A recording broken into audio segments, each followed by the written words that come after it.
రంగారెడ్డి జిల్లా అమన్గల్ మున్సిపల్ పరిధిలో అధికారులు రెండో విడత గ్రీన్ ఫీల్డ్ సర్వేను చేపట్టారు. పోలీసుల బలగాలతో సర్వేకు వచ్చిన అధికారులను సాకిబండ తండా గిరిజన రైతులు అడ్డుకున్నారు. ఎలాంటి ముందస్తు సమాచారం లేకుండా మా భూముల వద్దకు ఎందుకు వచ్చారని అధికారులను గిరిజన రైతులు నిలదీశారు. సాగు భూములను ప్రభుత్వం లాక్కుంటే తాము ఎలా బతకాలని ఆవేదన వ్యక్తం చేశారు. మా ప్రాణాలు పోయినా సరే సర్వే చేయనీయమంటూ గిరిజన రైతులు పొలంలోనే బైఠాయించారు. దీనిపై మరింత సమాచారాన్ని మా ప్రతినిధి శేఖరాచారి అందిస్తారు. ఫ్యూచర్ సిటీలో భాగంగా గ్రీన్ ఫీల్డ్ను సర్వే చేయడానికి రెండో విడతగా ఇక్కడికి అమన్గల్ మండల కేంద్రానికి సమీపంలో ఉన్నటువంటి మున్సిపల్ పరిధిలో ఉన్నటువంటి సాకిబండ తండా వద్ద గిరిజన రైతులంతా కూడా ఇక్కడ గ్రీన్ ఫీల్డ్ సర్వేను అడ్డుకుంటున్నటువంటి పరిస్థితి మనం స్పష్టంగా చూస్తా ఉన్నాం. విజువల్ ద్వారా చూడొచ్చు. మనం ఇప్పటికే సాకిబండ తండాకు సంబంధించినటువంటి గిరిజన రైతులు చాలామంది కూడా మా భూములు పోతున్నాయని చెప్పేసి బంగారం పండించుకునేటువంటి ఈ భూముల్లో చాలా కష్టాలు పడి ఎకరా 2 ఎకరాలు ఉన్నటువంటి మేము ఇక్కడ సాగు చేసుకుంటున్నాం. పాడి పరిశ్రమ మీద ఆధారపడ్డాం. చిన్న చిన్న పంటలు పండించుకుంటున్నాం. ఇప్పుడిప్పుడే అభివృద్ధి అవుతున్నాం. దీనికి RRR రోడ్డుకు లింక్ రోడ్ అని చెప్పేసి ఇక్కడ తీసుకొచ్చి మా పైన గుది పండగ మారుతున్నటువంటి ఈ రోడ్డును ఎట్టి పరిస్థితుల్లో మేము ఇక్కడ ఏనిచ్చే ప్రసక్తే లేదని చెప్పేసి, మా భూములను ఇచ్చే ప్రసక్తే లేదని చెప్పేసి కూడా వాళ్ళు ఆవేదన చెందుతున్న పరిస్థితి కనిపిస్తూ ఉంది. ఆగ్రహం వ్యక్తం చేస్తున్న పరిస్థితి కనిపిస్తూ ఉంది. ఈ రోడ్డునికి రోడ్డు వేయాలంటే మా ప్రాణాలైనా ఇస్తాం, కానీ రోడ్డుకు ఎట్టి పరిస్థితుల్లో భూములు ఇవ్వమని చెప్పేసి కూడా వాళ్ళు ఎట్టి పరిస్థితుల్లో ఇవ్వమని చెప్పేసి కూడా వాళ్ళు ఆగ్రహం వ్యక్తం చేస్తున్న పరిస్థితి కనిపిస్తూ ఉంది. ఇక్కడ సర్వేకు పోలీసు బలగాలతో వచ్చినటువంటి అధికారులను పూర్తి స్థాయిలో కూడా ఇక్కడ అడ్డుకున్నటువంటి పరిస్థితి కనిపిస్తూ ఉంది. ఎట్టి పరిస్థితుల్లో ముందుకు సర్వే అయితే సాగనివ్వమని చెప్పేసి కూడా వాళ్ళు సాకిబండ తండాకు సంబంధించినటువంటి గిరిజన రైతులు ఇక్కడ అడ్డుకొని బైఠాయించినటువంటి పరిస్థితి కూడా కనిపిస్తూ ఉంది. వాళ్ళకు పూర్తి స్థాయిలో బీఆర్ఎస్ నేతలు కూడా వాళ్ళకు మద్దతుగా నిలిచినటువంటి పరిస్థితి కనిపిస్తూ ఉంది. వాళ్ళతో మాట్లాడిద్దాం. ఎవరెవరు భూములు పోతున్నాయి, ఎంత పోతున్నాయి, వాళ్ళకి ఏం నష్టం కలుగుతుంది అనే అంశంలో బాగా మనం మాట్లాడదాం. చెప్పండి, ఏంటి పరిస్థితి అసలు ఇక్కడ? మాకు భూములు లేవు ఎక్కువ. మాకు 100 ఎకరాల భూములు, మాకు గవర్నమెంట్ జాబులు లేవు. మాకు అండ్లానే బతుకుతున్నాం మేము. మాకే ఆధారం లేవు. మా సాయిబండ తండకు రోడ్ వద్దు, అవసరం లేదు మాకు రోడ్డు. అండ్లానే బతుకుతున్నాం. అండ్లా సెంటు వేసుకున్నాం, 2 ఆవులు తెచ్చుకున్నాం, గొర్రె పిల్లలు తెచ్చుకున్నాం. అదే పని చేసి బతుకుతున్నాం సార్. మాకు చేత కాదు, మేము ఎక్కడ పోవాలి, ఎక్కడ బతకాలి. రేవంత్ రెడ్డి అంతా చేసుకుంటుండు. ఆయన ఊరికి రోడ్డు తీసుకుపోతుండు. మాకేం దౌలత్ లేవు. అండ్లా పింఛన్ ఇస్తా అంటే పింఛన్ కూడా ఇవ్వలే. మాకే ఆధారం లేవు. మాకు రోడ్డు వద్దు. నాది 2 ఎకరాలు పోతుంది సార్. చెప్పలే మాకు ఎవ్వరు చెప్పలే. ఒక్క ముక్క కూడా చెప్పలే. మాకు ఎవ్వరు చెప్పలే. ఆలే వచ్చి ఆలే కొలుచుకొని ఆలే పోయినరు. మాకేం చెప్పలే సార్. ఇప్పుడు రోడ్ వేస్తే ఏం లేదు మాకు ఆధారం. మాకు రోడ్ తీసుకోపోరి, ఒక మందు డబ్బా ఇచ్చి పోరి, ఒక పెట్రోల్ పోసి చంపిపోరి, రోడ్ మీద వేసిపోరి, మీరు రోడ్ తీసుకొని పోరు సార్. మాకేం లేదు ఆస్తిగా. ఇంకా చెప్పండి, ఏంటి అసలు ఇప్పుడు సాకిబండ తండ అంటే 330 ఫీట్ల వెడల్పు రోడ్డు అని చెప్తున్నారు. ఇది ఎక్కడ కూడా చూసినట్టుగా లేదు. అసలు ఈ రైతులకు ఎట్లా నష్టం జరుగుతుంది, వాళ్ళకి ఎట్లా మద్దతు నిలుస్తారు? హైదరాబాద్ నుంచి శ్రీశైలం పోయే 765 రోడ్ మాకు దగ్గరలోనే ఉంది. సుమారు 3-4 కిలోమీటర్ దగ్గరలో ఉంది. అలాంటిది మాకు గ్రీన్ ఫీల్డ్ రోడ్ అని చెప్పి 330 ఫీట్లు అవసరం లేదు. మాకు మా మీద ప్రేమ ఉంటే అక్కడి నుంచి లింకప్ చేయండి రోడ్డు. ఇప్పుడు అక్కడి నుంచి 20 రోడ్డు ఆమన్గల్ నుంచి ఇటు కావాలంటే సుమారు అర్ధగంట గుంతలు మెట్లు మొత్తం ఉన్నాయి. ఈ తండల మీద లెమడోళ్ళ మీద ప్రేమ ఉంటే ఆ రోడ్ను డెవలప్ చేయండి, మాకు లింకప్ చేయండి దయచేసి. కానీ ఉన్న భూములు మా దగ్గర ఇప్పుడు ఉన్న దగ్గర గిరిజన బిడ్డలం, ఎకరా 2 ఎకరాలు ఉన్న పొలమే ఉన్నాం. దొరలం కాదు, గిరిజన బిడ్డలం. మాకున్నదంతా ఎకరా ఉన్నదంతా మీరు గుంజుకుంటే మేము ఎట్లా బతకాలి?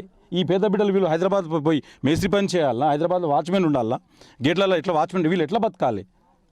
ఈ గతంలో ఈ కొంచెం వాతావరణం సహకరించింది. వర్షాభావంలో కొంచెం బోర్లో నీళ్ళు వచ్చినాయి. చొప్పేసుకొని షెడ్లు వేసుకొని ఆవులను తెచ్చుకొని పాలమ్ముకొని బతురు వీళ్ళు. రేపు ఆ షెడ్డు బాయ్, ఆవు బాయ్, ఎకరం ఆ పొలం బాయ్, వీళ్ళు ఎట్లా బతకాలి? వీళ్ళ తరపున రేవంత్ రెడ్డి గారికి ఒకటే డిమాండ్ చేస్తున్నా. మేము మిమ్మల్ని గెలిపించిన కొడంగల్ లగాచెర్లలో అక్కడ నుంచి రైతులు తరిమిర్రు లగాచెర్లలో గిరిజన బిడ్డలు. మరి ఈ సాగిబండ బిడ్డలు దొరికిరానికి ఈరోజు సాగిబండ బిడ్డలు దొరికిర్రా? ఎక్కడైనా మేమే దొరికినామా? మా పేద బిడ్డలే దొరికిర్రా? ఎందుకు చూడండి, ఎందుకు మాకు రోడ్ దగ్గర ఉంది. రోడ్ వేయాల్సిన అవసరం లేదు. గ్రీన్ ఫీల్డ్ నీకు గ్రీన్ ఫీల్డ్ రోడ్ వేయాలని, 4th సిటీ వేయాలని నీకు ఆలోచన ఉంటే, డెవలప్ చేయాలని ఆలోచన ఉంటే కందుకూరు మైసూరు అటు సైడ్ వేసుకోండి. మా దగ్గర సిటీలు లేవు. ఉన్నవారికి ఇక్కడ మాకు ఈ గొర్రెలకి బర్రెలకి మాకు రోడ్ వేయాల్సిన అవసరం లేదు. మీకు మీద ప్రేమ ఉంటే 765 హైవే నుంచి మాకు కనెక్టివిటీ చేయండి, మా ప్రాంతాన్ని డెవలప్ చేయండి. కానీ పేద బిడ్డల మీద, వీళ్ళ నోట్ల మీద మట్టి కొట్టే ప్రయత్నం చేయడం చెప్పేసి ఈ గిరిజన బిడ్డల తరపున రేవంత్ రెడ్డిని డిమాండ్ చేస్తున్నాం. రైట్ మా చెప్పు, నీకు ఎంత భూమి పోతుంది, ఏం చెప్తాను? నా 2 ఎకరాలు పోతున్నా సార్. 2 ఎకరాల భూమి పోతుంది, ఇంకా బోర్ పోతుంది, ఇంకా మాకు బతికేదానికి లేవు. మాకు బతకదాని లేవు. మేము ముసలోళ్ళు అయినా మా పిల్లలకి జీతం లేవు, ఏం లేవు. చేతులు పడినా లేక దొంగలు వచ్చినందుగా దోసుకుపోతున్నాడు. దొంగలు వచ్చినందుగా దోసుకుపోయి ఇప్పుడు రోడ్డు కావాలని ఒక్కసారి మట్టాసం పోయింది. ఏం చేయాలి? ఇక మాకు నౌకరీ లేవు, ఏం లేవు, కోళ్ళు లేవు. కాలు చేతుల మీద కూలి చేసుకొని బతుకుతున్నాం మేము. మాకు ఒక ఎకరా భూమి ఉన్నాయి. నాకు ముగ్గురు కొడుకులు దాంట్లో ఒక కొడుకు ఏమో షెడ్డు వేసుకున్నాడు. 4 జీవాలు ఉన్నాయి. ఆవులు తెచ్చుకున్నాడు. ఆ షెడ్డు కూడా 5-6 లక్షలు పెట్టి షెడ్డు కట్టించిండు. మేము మా ఆయన కూలీ చేయడానికి ఉప్పర్ పని చేయడానికి పోతుండు. నేనేమో ఇగో నాకు కాలు బాగా లేవు. 5 ఎకరాల భూమి మేము కొన్నాం. అప్పుడు కొన్న భూమి అన్నీ పోతున్నాయి. మాకు తరిపలం ఆడలానే, తిన్నాం ఆడలానే, చచ్చిన ఆడలానే, బతికిన ఆడలానే. ఏడ ఆశ లేకుండా పోతున్నాయి. ఏ గుట్ట పోవాలి, ఏ దేశం పోవాలి, బతకాలి సార్ మేము. మాకు అన్నీ ఆడ కొంచెం కూడా వంటలేదు. అన్నీ అందులోకెళ్ళి రోడ్డు తీస్తున్నారు సార్. పచ్చటి పొలాలు, 3 పంటలు పండే భూములు ఇవి. మేము జీవన ఉపాధి మాకు వ్యవసాయమే, వేరే వృత్తి లేదు. దాంతోపాటు మీరు చూస్తున్నారు ఇక్కడ పక్కన షెడ్లు కనిపిస్తున్నాయి. ఆ షెడ్లలో 4 ఆవులు, 5 ఆవులు, గొర్రెలు అవి ఇప్పుడిప్పుడే మేము జనసేవనలోకి వస్తున్నాం.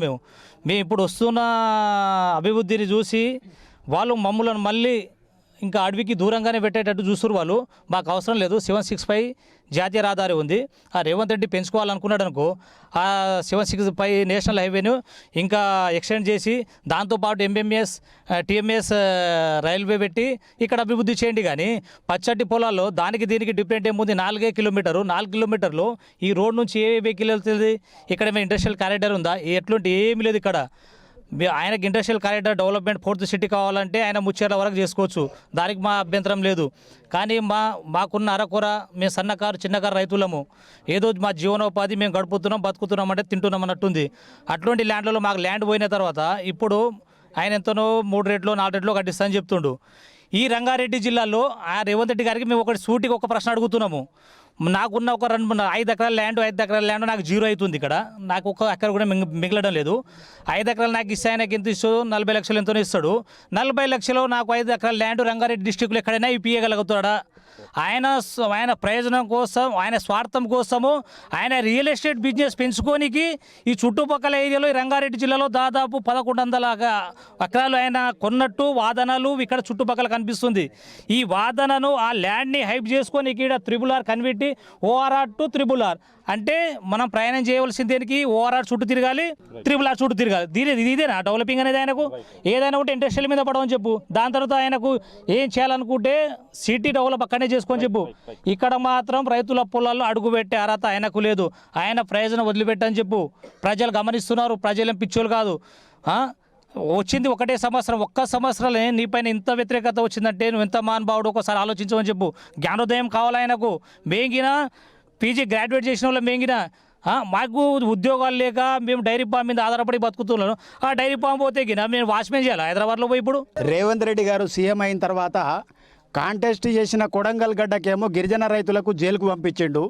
అక్కడ ఎవరైతే మద్దతు ఇయ్యనికి వచ్చారో వాళ్ళని కూడా జైలుకు పంపించిండు. ఇక్కడ పుట్టి పెరిగిన కల్వకుర్తి నియోజకవర్గం రేవంత్ రెడ్డిది. ఇవాళ కల్వకుర్తి కూడా అన్యాయం చేయడానికి చూస్తున్నాడు. ఇలా కల్వకుర్తి గిరిజనులు ఆయన కంటికి కనిపిస్తలేరు. లగచ్చర్ల గిరిజనులు కూడా ఆయన కంటికి కనిపిస్తలేరు. పడ్డది ఎఫెక్ట్ మొత్తం ఆయన మైండ్కి గిరిజనులు కాబట్టి ఇలా ఆయన పదవి ఎక్కింది గిరిజనులు నాశనం చేయనికనే. ఇలా ఒకరొకరి ఇంట్లో 4-5 ఫ్యామిలీలు ఉంటారు. వాళ్ళకు ఉన్నదే 1-2 ఎకరాల పొలాలు. వాళ్ళు పంచుకుంటే వాళ్ళకు వచ్చేది 10 గుంటల పొలాలు వస్తే ఆ 10 గుంటలు కూడా నువ్వు రోడ్లో పెట్టుకొని నీ సొంత ఊరికి పోనీకే రోడ్ వేసుకుంటున్నావు. ఈ రోడ్డును గుంజుకోవాలనుకుంటున్నావు. ఇవాళ మీకు 100 ఎకరాలు ఉన్నాయి కదా సీఎం గారు, 100 ఎకరాల పొలంలలో కూడా మీరు కూడా రోడ్లు వేపించుకుంటే ఏమవుతుంది? ఇవాళ ఈ గిరిజనుల పొలాలనే కనిపించినాయి మీకు 10 గుంటలు వేసుకొనికే. రైతులను ఎందుకు ఆగం చేస్తున్నారు మీరు? ఈ ప్రభుత్వం అయినా మాకు గిరిజనులకు న్యాయం జరుగుతుంది అనుకుంటే నష్టమే అవుతుంది, కానీ న్యాయం జరగలేదు. వ్యవసాయం చేద్దామంటే ఈ లేనిపోని రోడ్డు పెట్టుకొని మాకెంత ఇబ్బంది కలిగిస్తుండు. ఇది కరెక్ట్ కాదు. మేము అనుకున్నది ఏంటంటే నారాయణ రెడ్డి గారికి, మా ఎమ్మెల్యే కూడా మేము కొద్దిగా మా మీద దయ ఉంచి రేవంత్ రెడ్డికి చెప్తారా, ఎవరికి చెప్తారా, మా పొలాలు మాకు ఉండేటట్టు మేము డిమాండ్ చేస్తున్నాం. అంతేగాని నువ్వు రోడ్ ఎక్కడైనా వేసుకో, కానీ మా ఎస్టీ వాళ్ళ జోలికి వస్తే ఊకోమని తెలియజేస్తూ ముగిస్తున్నాను. జై హింద్, జై భారత్. రైట్ మొత్తంగా చూసినట్టయితే ఇక్కడ గిరిజన రైతులంతా కూడా ఆగ్రహం వ్యక్తం చేస్తున్నటువంటి పరిస్థితి కనిపిస్తూ ఉంది. అటు రేవంత్ రెడ్డి గెలిచినటువంటి కొడంగల్లో ఏదైతే ఉందో లఘుచర్ల కూడా గిరిజన రైతులనే ఇబ్బందులు పెట్టినటువంటి పరిస్థితి. ఇక్కడ స్థానికంగా పుట్టి పెరిగినటువంటి కల్వకుర్తి ఏరియాలో కూడా ఇక్కడ గిరిజనులే ఇబ్బంది పెడుతున్నా అని చెప్పేసి కూడా వాళ్ళు స్పష్టంగా ఆరోపణ చేస్తున్నటువంటి పరిస్థితి కనిపిస్తూ ఉంది. మొత్తంగా చూసినట్టయితే ఈ పూర్తి స్థాయిలో ఇక్కడ అడ్డుకున్నాము, ఈరోజు అడ్డుకున్నాము, ఇక్కడికి వస్తే అసలు ఇక్కడ తిరగనిచ్చే ప్రసక్తి ఉండదని చెప్పేసి మా బతుకు మా చావు అంతా ఇక్కడే కాబట్టి ఖచ్చితంగా ఇక్కడ పాడి పరిశ్రమ ఒకటే కాదు, సాగునీరు అంటే ఇప్పుడిప్పుడే బోర్ల ద్వారా మేము పంటలు పండించుకుంటున్నాం, ఇప్పుడే మా భూములు పచ్చబడుతున్నాయి, కానీ ప్రభుత్వం కళ్ళు ఎర్రబడి ఇదంతా చేస్తున్నారని చెప్పేసి కూడా వాళ్ళు ఆవేదన చెందుతున్న పరిస్థితి కనిపిస్తూ ఉంది. ఏదేమైనప్పటికీ కూడా ఇక్కడ సర్వే కాదు, అసలు ఇటు దరిదాపులో కూడా రావద్దని చెప్పేసి వాళ్ళు ఏకంగా ప్రభుత్వాన్ని డైరెక్ట్ విమర్శిస్తున్నటువంటి పరిస్థితి కనిపిస్తూ ఉంది. ప్రభుత్వం మీద ఆగ్రహం వ్యక్తం చేస్తున్న పరిస్థితి కూడా కనిపిస్తూ ఉంది. మొత్తంగా సర్వే కాదు, ఈ రోడ్డే మాకు అక్కర్లేదు, మా భూములే మాకు కావాలని చెప్పేసి వాళ్ళు డిమాండ్ చేస్తున్న పరిస్థితి కనిపిస్తూ ఉంది. వీడియో జర్నలిస్ట్ రామకృష్ణతో శేఖరాచారి, టీ న్యూస్, రంగారెడ్డి జిల్లా.